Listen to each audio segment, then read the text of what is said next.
NS200 BS6 dual channel ABS model பார்த்தீங்கன்னா single display வச்சதும் dual channel ABS model தான். இதுக்கு வந்து இப்போ இந்த லிவர் பெண்டாக இருந்துச்சு, அது மாற்றியாச்சு.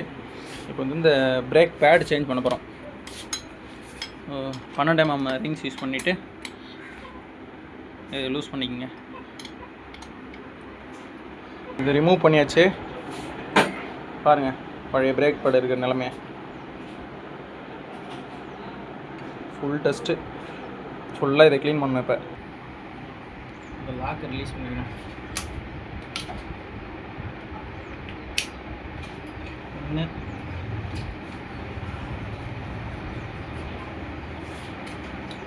பாஸ் பண்ணிக்கணும். இந்த இடத்துல கிளிக் பண்ணிக்க.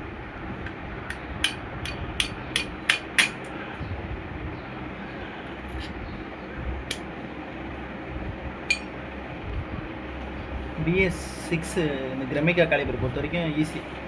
இல்லைனா BS4 வண்டிங்கெல்லாம் பார்த்தீங்கன்னா இந்த இடத்துல அலைன் கீ போட்டு இதை லூஸ் பண்ணுற மாதிரி இருக்கும், நிறைய ப்ராப்ளம் வரும். இது ரொம்ப ஈஸியாக கேட்டாச்சு.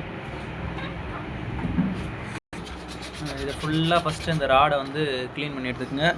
இதே போல் இந்த பிரேக் வந்து ஃபுல்லாக ஜாம் ஆகிருந்துச்சு. இந்த வண்டி பாருங்கள், இப்படி ஒரே நிமிஷம் இப்படி இருந்தது ஃபுல்லாக ஜாம். பார்த்தா தெரியும், வீடியோ பாருங்கள். ஃபுல்லாக க்ரீஸ் வந்து ஃபுல்லாக ஜாம் ஆகிருக்குது. க்ளீன் பண்ணி தான் போடணும் க்ரீஸு.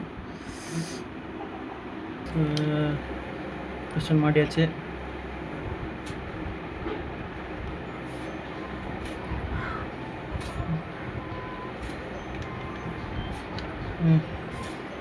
இப்போ இந்த லாக் மட்டும் போட்டணும், கிளிப்பு.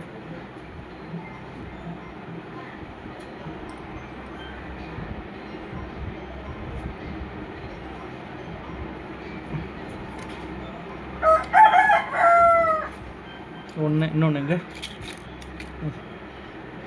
2 லாக்கு 8 நிமிர்ந்துருச்சு. இது இல்லை, அதை ஆஃப் பண்ணிக்கணும். திருப்பி ஒர்க் முடிஞ்சு காலிபர் ஃபிக்ஸ் பண்ண வேண்டியதான்.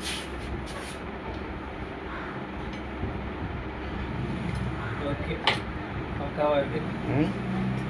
12 mm போட்டு